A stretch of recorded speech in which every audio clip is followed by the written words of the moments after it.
Vamos para o próximo? Beleza? Podemos prosseguir? Deixa eu pegar a próxima questão, então. As meninas estão muito caladas.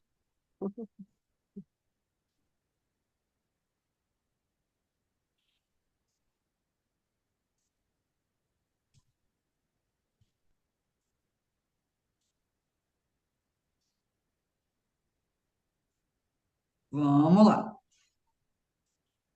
Vamos lá, mesmo sistema. Vamos ler. Uma mulher de 70 anos, com história de DPOC, é levada à UBS com febre alta, tosse produtiva com expectoração amarelada, dispneia e confusão mental há 2 dias. Ao exame, apresenta frequência respiratória de 32 incursões respiratórias por minuto, pressão arterial de 100 por 60 milímetros de mercúrio, saturação de oxigênio de 86% em ar ambiente, crepitações difusas e uso de musculatura acessória. Então, vamos ler de novo, prestando atenção. Assim, isso é uma boa dica, tá? Lê sempre 2 vezes, antes de ler as perguntas. Eu sei que a gente chega na prova e a gente está nervoso, e a gente está angustiado, e a gente quer, né? A gente, na verdade, fica querendo que aquilo acabe logo. Não tenta controlar essa ansiedade para acabar e lê as coisas 2 vezes. Lê de novo, prestando atenção. Então, é uma paciente, está escrito ali. Discursiva tem tempo, mas dá perfeitamente para tu ler 2 vezes, colega. Vai por mim. Mulher de 70 anos, com história de DPOC, doença pulmonar obstrutiva crônica. Então, 70 anos, DPOC, lembrando, né? Pode ser enfisema, pode ser bronquite, febre alta, tosse catarrenta, tosse produtiva com um troço amarelado. Ah, tem tempo para ler um monte. É isso aí, meu filho. Lê várias vezes. Leu a primeira, tá nervoso, lê de novo, tá nervoso, lê de novo. Lê até Tem ficar calmo. 40 minutos cada questão discursiva na prova, então dá tempo, Ah, tá? dá para você ler 20 vezes. É diferente da prova prática, que você só tem 10 minutos, a pegada é outra, e a gente vai discutir isso juntos lá na segunda fase. Sim. Mas a discursiva tem tempo, tá? Então dá pra gente fazer todo esse raciocínio, é bem mais tranquilo, bem mais tranquilo. Aí vamos lá. Tosse produtiva com catarrento. Catarrento, amarelo, amarelo. Amarelo, amarelo não é branco, amarelo não é hialino, amarelo não é transparente, amarelo é purulento, né? Coisas amarelas são purulentas. Essa velha não tá bem. Eu diria para vocês, é uma velha muito velha, caco de velha, que não tá bem. Dispneia, falta de ar, dispneia. Confusão mental, peraí. Nenhum lugar está dizendo que a velha era doidinha. Tem alguma coisa muito errada que não está certa. E os sinais vitais dela não estão bons. Ela está taquipneica, ela está com a pressão baixa e ela está saturando mal, né? Porque mesmo ela sendo DPOC, a gente admitiria que ela satura tuberculose. Tuberculose. Vamos pensar, vamos pensar na tuberculose do bonito. Tuberculose não é uma história arrastada, não tem meses. Tuberculose não é uma febre vespertina que só te incomoda, mas não é alta. Tuberculose não parece, não.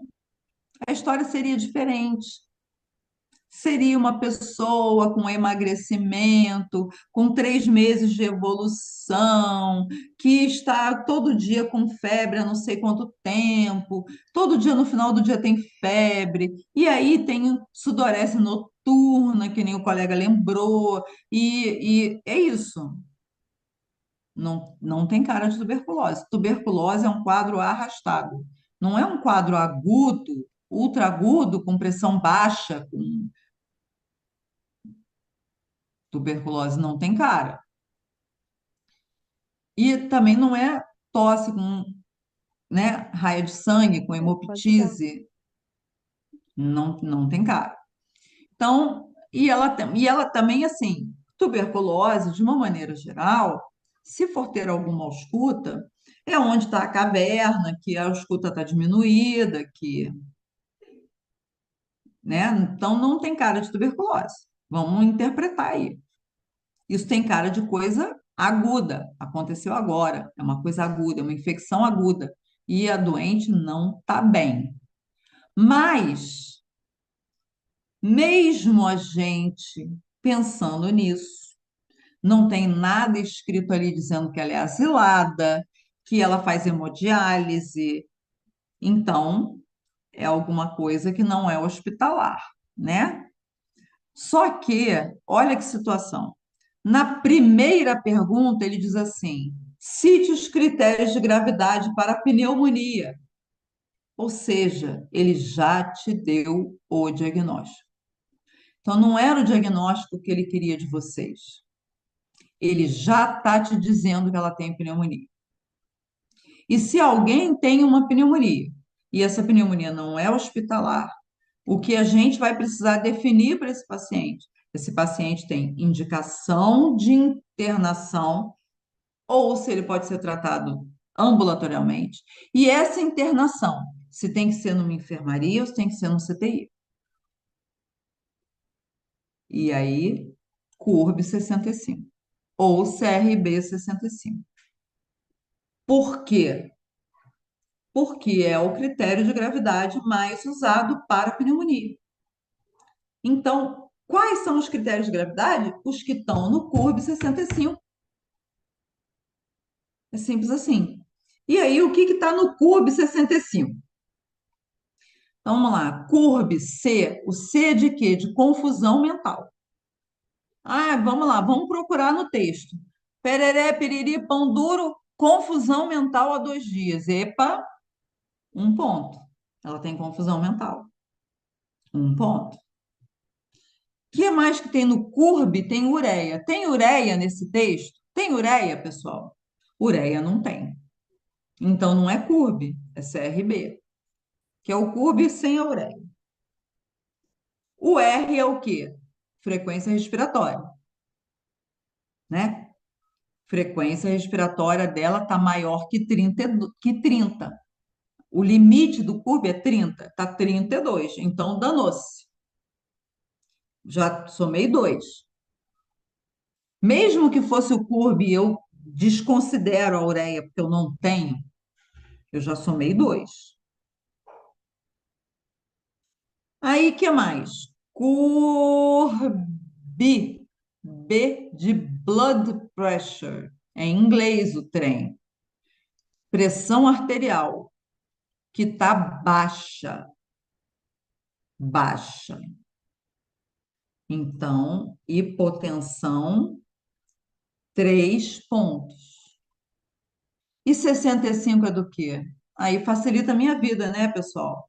Facilita a vida do doutor. É a idade. E ela tem quantos anos? 70 anos. Ela tem mais de 65. 4 pontos. Se for só o CRB, são todos os pontos. O que é isso? É uma pneumonia extremamente grave, que tem que ser internado no CTI. Ok? Beleza? Bota lá para a gente no número 1, Beth, para a gente ver. E, além disso, não faz parte do CURB, mas constava do quadro, sabemos que uma pessoa saturando menos de 90%, um DPOC saturando menos de 90%, é uma pessoa que está muito grave, não é isso? Ele não está trocando bem, ele não está botando oxigênio para dentro. Isso é uma insuficiência respiratória, não é isso? Não é o nome disso, não é insuficiência respiratória? Então, fica meio claro para a gente que são critérios que falam a favor desse paciente precisar de uma internação em uma unidade de terapia intensiva, porque ele provavelmente tem uma infecção grave, está séptico, saturando mal, precisa de cuidados intensivos. Beleza? Todo mundo pegou.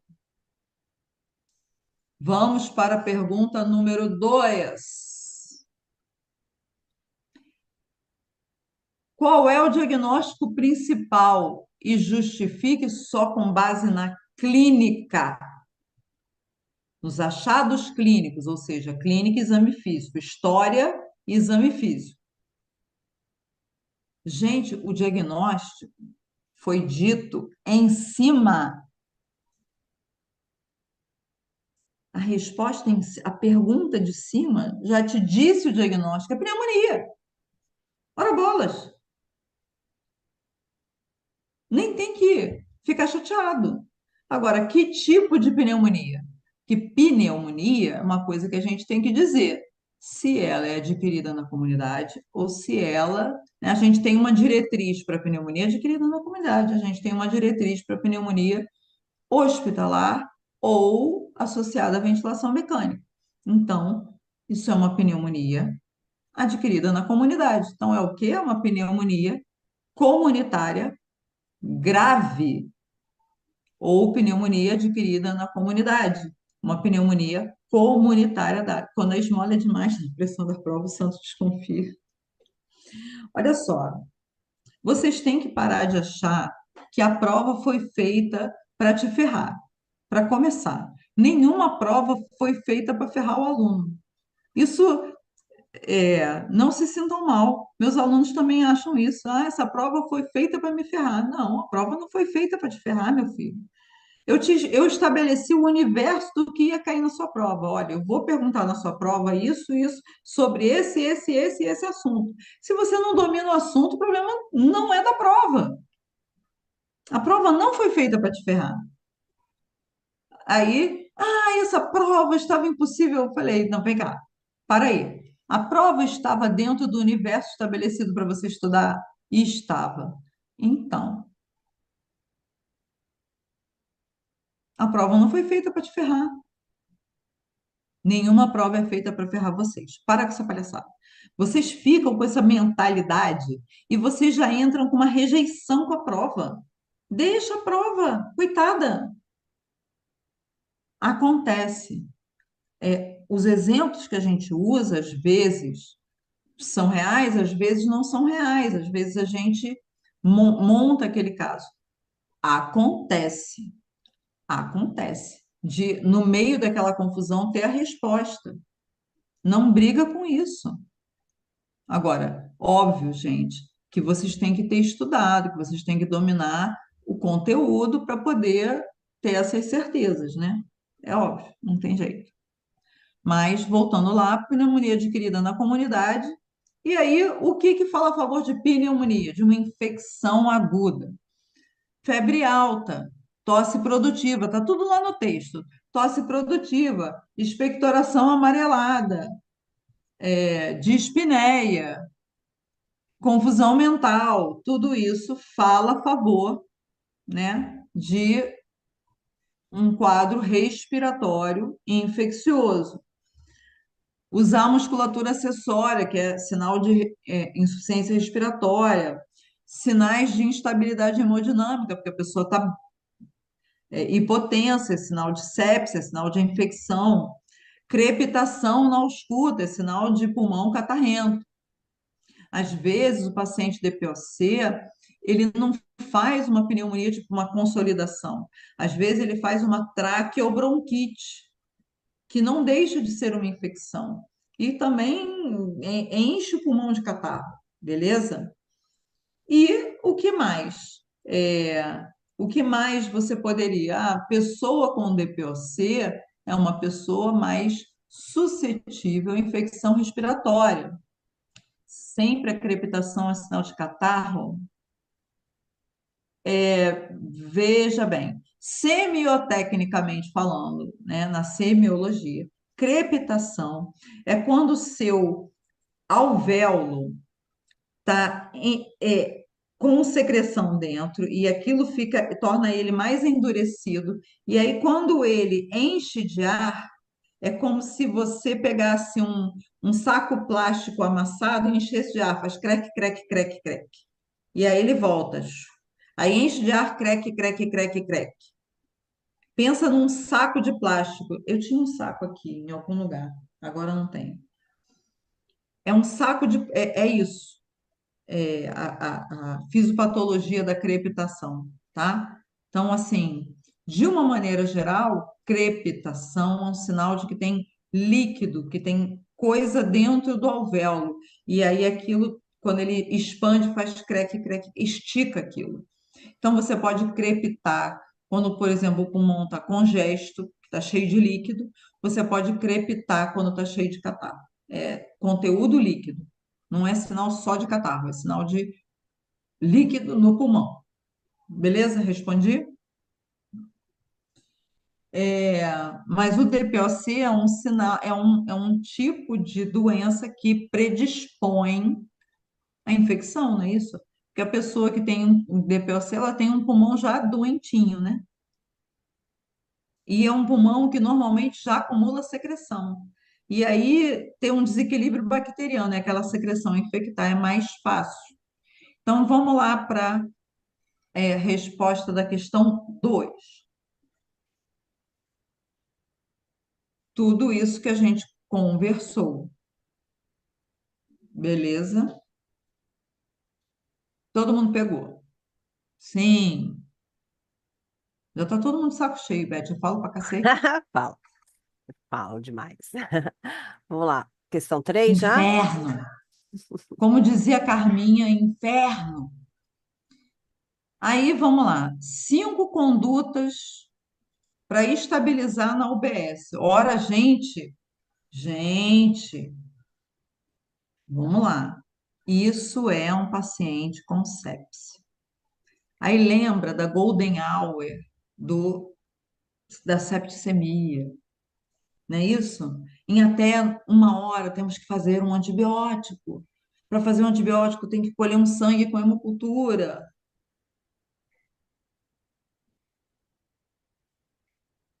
Primeira coisa, primeira coisa, essa doente vai precisar de monitor oxigênio e veio. Não vai? Vai precisar. Vai precisar de veio. Isso vai precisar. Segunda coisa importante, ela precisa de oxigênio? Ela precisa de oxigênio. Ela não está saturando menos que 90%, ela está saturando menos que 90%. Quanto oxigênio a gente precisa dar para uma pessoa DPOC? Quanto oxigênio eu preciso dar para um DPOC? Quem sabe me dizer? Ah,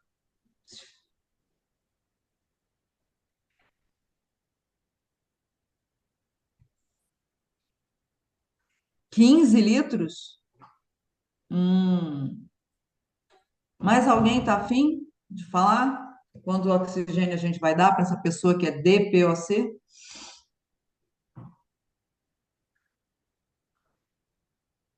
Vocês estão com fome.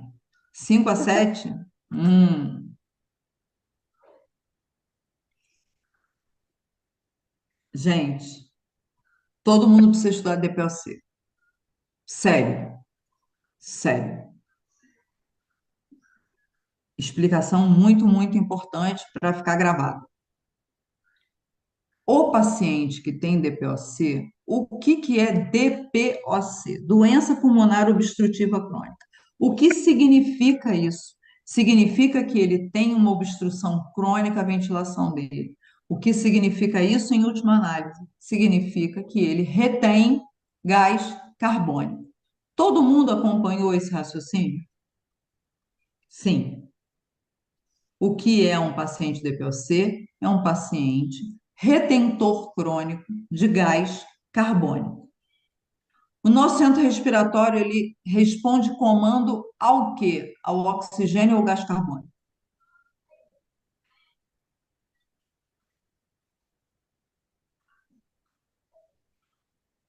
Agora ficou todo mundo. Complicou, né? Complicou. O nosso centro respiratório responde ao gás carbônico. A gente respira porque o nosso gás carbônico sobe. E aí o centro respiratório manda você respirar para botar esse gás carbônico para fora. A gente respira porque o gás carbônico sobe. Só que o cara que é DPOC, ele tem um gás carbônico alto o tempo todo. E aí, o centro respiratório dele fala assim: pô, essa informação aí não tá boa, essa informação não tá legal. Não vou mais responder a esse cara de gás carbônico, porque ele está sempre alto. Eu vou fazer o quê? O tempo todo? Não dá. E aí, o centro respiratório do DPOC, ele responde ao oxigênio. Se você der muito oxigênio para um DPOC, ele vai parar de respirar. Vai começar a respirar cada vez menos e vai fazer uma coisa chamada carbonarcose.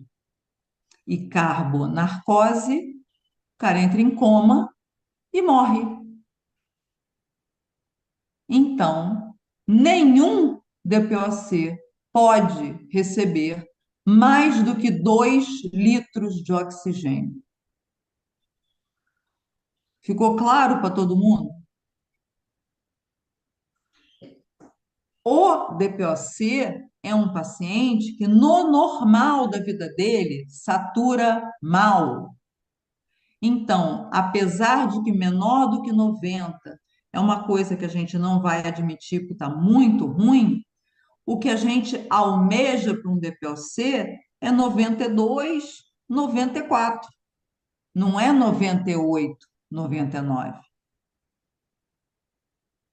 Ok?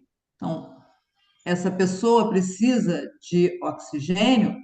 Precisa. Cateterzinho nasal, saquinha, pouquinha coisa, 2 litrinhos e tá de bom tamanho, ok? Pode até ser máscara de Venturi, não importa, mas é pouco oxigênio. Seria um corpo monário? Pela saturação? Não. Ela está infectada, né? Não dá para você fazer esse diagnóstico baseado na saturação no paciente infectado, meu amor. Você vai ter que fazer esse diagnóstico depois. Se dar 2 litros não funciona, aí, amigo, você vai ter que ver a gasometria dela, ver se ela tem um. Aí, calma, calma, segura a sua dúvida aí, calma o seu coração. Vamos focar na tarefa, porque isso aqui não é aula de DPOC, é aula de fazer prova. Vamos focar na tarefa. Então, já vimos o critério de gravidade e já vimos o diagnóstico e 5 condutas. Então, precisamos dar oxigênio. Precisamos de começar uma hidratação venosa. A pressão dela não está baixa, Venturi ou não reinalante. A pressão dela não está baixa, a gente não pegou uma veia, a gente precisa começar a tentar melhorar essa pressão, melhorar essa perfusão dessa paciente que está ruim, porque a pressão está baixa. Então, a gente vai dar hidratação, mas lembrar que ela é uma paciente de 70 anos, que nesse momento a gente não tem ideia de como é o status cardíaco dela, não é dito. Então, a gente diz que é uma hidratação com cautela, monitorizando o paciente. A gente tem que colher uma hemocultura, porque eu preciso dar um antibiótico, eu colher a hemocultura antes. E eu preciso colher uma gasometria arterial, não preciso? Por quê? A saturação, a saturação na oximetria de pulso, ela só é totalmente fidedigna, tipo, eu tenho certeza que é aquela saturação acima de 90%. Abaixo de 90%, para eu ter certeza de como é que está o status da PO2, da quantidade de oxigênio desse paciente, eu preciso colher uma gasometria arterial. Então, conduta que eu precisaria fazer: colher uma gasometria, começar um oxigênio suplementar, e aí eu preciso colher a gasometria antes, colher hemocultura, começar uma hidratação venosa. Eu preciso administrar imediatamente um antibiótico de largo espectro, não é isso? E pedir uma transferência para o CTI. Pode ser uma cefalosporina de terceiro, pode ser. Vamos lá, Beth, abre a terceira resposta para a gente, por favor. Olha lá, olha como a gente está esperto de fazer. O paciente precisa para o CTI, porque eu estou numa UBS, não é isso? Eu nem me lembro mais. Tá vendo? Eu falo tanto UBS. A gente está numa UBS. Então eu preciso tirar ele dali, botar ele num lugar que dê para entubar ele se ele precisar, né? Porque DPOC nunca se sabe. E aí alguém falou ali atrás, perguntou, mas se a gente der só um pouquinho de oxigênio, não adianta nada. Defina não adianta nada. Se a gente botar um pouquinho de oxigênio, a pessoa começar a saturar 92, 94 e melhorar um pouquinho o padrão respiratório, adiantou muito. Se realmente não passar de 90 e a pessoa continuar com muito esforço respiratório, você tendo na sua mão uma gasometria que mostra que ela não está realmente trocando bem, está indicado a intubação do paciente e acoplar a ventilação mecânica. Intubação imediata do paciente, sedar e intubar. O paciente está em insuficiência respiratória. Quem está em insuficiência respiratória, uma hora vai parar de respirar porque vai cansar. Entendemos isso? Entendemos? Então, beleza. Sim. E aí, vamos lá. Questão número 4. Questão número 4. Qual o melhor esquema antibiótico inicial? Qual o melhor esquema antibiótico inicial? O melhor esquema antibiótico inicial para uma pneumonia grave que vai para o CTI, que alguém já falou aí. Cefalosporina de terceira com macrolide. Na verdade, é o mais indicado para o DPOC, certo? É a associação de uma ceftriaxona, por exemplo, com uma azitromicina. Por quê? Mesmo o cara sendo DPOC, o patógeno mais comum é Streptococcus, não tem jeito, né? É pneumococo. E também pega agentes atípicos que também são comuns no DPOC. A alternativa para isso seria piperacilina e tazobactam com macrolide. Ah, mas pô, e se o cara for alérgico, né? Vamos supor que ele pusesse lá. Eu já botei isso numa prova, eu admito, eu já botei isso numa prova. Eu já botei numa prova que o cara era alérgico à penicilina, porque eu sou uma pessoa má, né? Má, ruim, cruel, que nem, que nem o INEP. Então, ele pode botar qual o melhor esquema antibiótico inicial, considerando que o paciente é alérgico à penicilina. Então, piperacilina, tazobactam está fora. Na teoria, quem é alérgico à penicilina habitualmente também é alérgico à cefalosporina. Então, a gente não escolhe cefalosporina de cara para esse paciente. Então, seria uma quinolona respiratória. A quinolona respiratória, que pode ser levofloxacino, é, enfim, de preferência levo, tá? Mas pode ser moxifloxacino. A quinolona respiratória, você não precisa fazer macrolídeo junto, porque ela já pega o atípico. Beleza? Bota lá na questão 4, na resposta 4, Beth, meu bem. Aham, aham, aham. Isso tudo que discutimos. Todo mundo entendeu? Vamos lá. Quando você responder, de preferência, se eles te perguntarem um tratamento, a situação ideal é a gente dizer a dose do remédio. Se você souber a dose, diga. Se você não souber a dose, sei lá, caiu qualquer coisa que caia, que pede uma dose, que você não sabe a dose, pede um remédio, você não sabe a dose, não inventa. É preferível um meio certo que não tem nada errado do que uma resposta que tem algum item errado, porque eles podem começar a usar o errado e anular o certo. E aí você não vai ganhar, não vai somar ponto nenhum. Então é melhor meio ponto do que nenhum. Se você não souber a dose na hora, estou nervoso, bateu um desespero, não inventa. Bota só o que você tem certeza. Certo? Dúvidas? Carminha, tem que tomar bastante cuidado aqui com a maneira de escrever o nome da medicação. A gente Uhum. faz ali, né, muito recurso, principalmente para discursiva. Tem gente que fala assim, ai, Beth, mas eu coloquei o nome certo, mas escreveu errado. E aí, não contam como certo, gente. Cuidado com a escrita, a gente já comentou isso nos outros dias. Então, toma muito cuidado para escrever certo, tá? Senão, não conta ponto, não. Principalmente quando a gente estiver falando de coisas que em espanhol o nome é diferente, tá?